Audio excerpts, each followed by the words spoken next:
Good morning. Magjajag and walk ako ngayong umaga. My first time na gagawin ko dito. Ayan po. At least kung magawa ko ng mga 15 to 20 minutes ay okay na.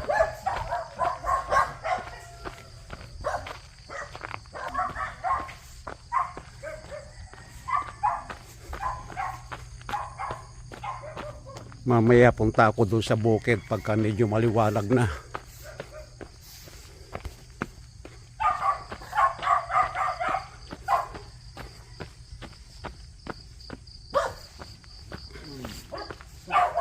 May solar light naman dito kaya iilaw yan. Ayan.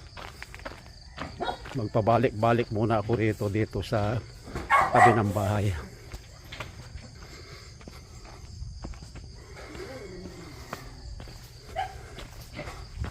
Bilisan natin ng konti.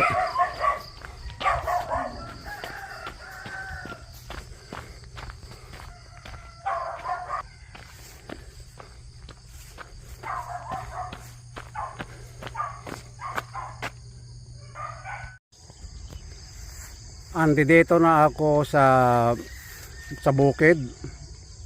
Dito sa may bandang malapit na sa dulo ng aming barangay. Siguro mga half kilometer pa bago makarating dun sa border na papuntang Malasike. So inabot na ako ng umaga mula dun sa bahay. Ang estimate ko mga 600 meters ang nilakad ko, jog and walk.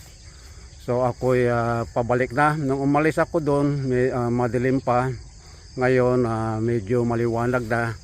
So andito ako sa cross na daan.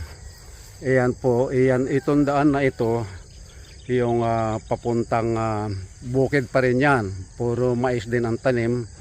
Ito naman, pag ako'y pauwi na, ito naman, yung karsada na yan, papunta sa residential, doon sa Barangay Road. Ito naman, yung yung daan na yan, yung sa likuran ko, ayan yung papuntang yung sa border ng aming barangay. So ako po ay pabalik na dahil maliwanag na. Akala ko noon mga 10 to 15 minutes, pero inabot na ako ng almost malapit ng mag half an hour kasi doon sa Barangay Road naglakad-lakad ako doon, jog and walk. So ako po ay pabalik na. So another like 600 meters. Alright. Hindi naman puro takbo. So kailangan jog and walk. So ito yung first time ko na mag jog and walk dito sa bukid, dito sa probinsya. So yan, lakad muna. Yan, bibilisan natin ng konti. Yung mga nakikita nyo mga kapatid ay mga puro hybrid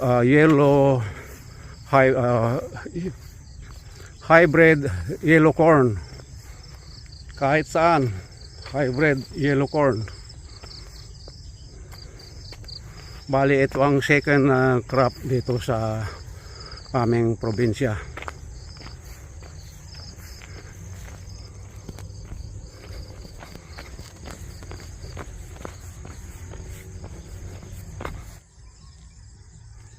So dyan ako nang galing.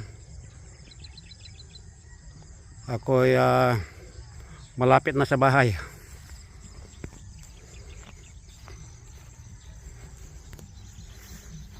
Ayan o, paliwanag ng medyo lalong lumiliwanag na.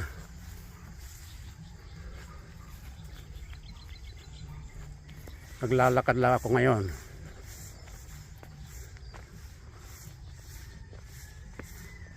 Ngayon magtakbo-takbo naman tayo ngayon.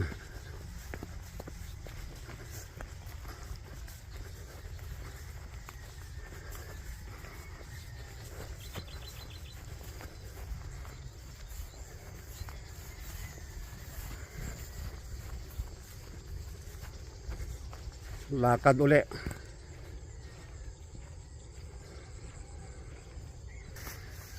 Ang gaganda ng mais, oh. Berdeng berde. Ito maliit pa.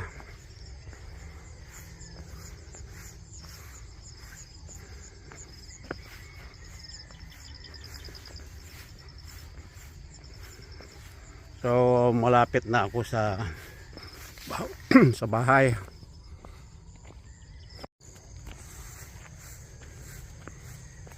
So ilang meters away na lang ako. Mga 60 meters away, andito na ako sa bahay.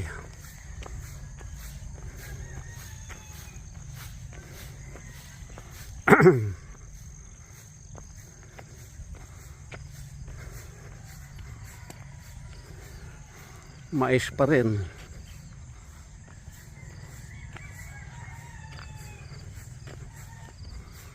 Pinawisan ako ah.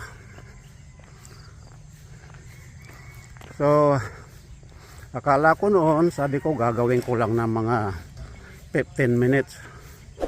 Ay bitin pala yung 15 minutes. So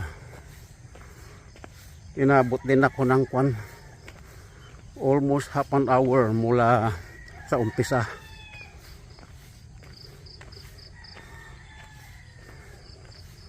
So ayan, nandito na ako sa may amin.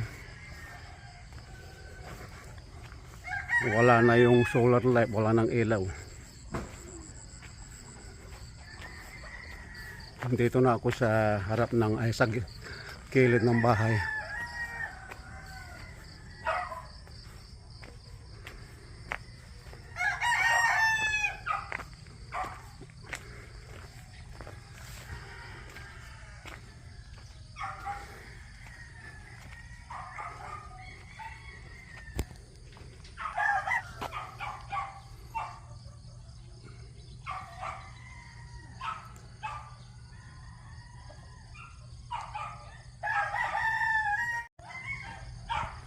So ito, andito na ako sa amin. Yung exercise ko na iba sa baka bukas ko gagawin. Kung magawa kong 3 times a week or every other day ang jog and walk, siguro mas mainam. Bukod pa yung exercise na gagawin ko dito sa aming sa harap ng bahay lang, okay na. Alright, so bye-bye muna at maraming salamat sa mga nakapanood at manonood pa lang.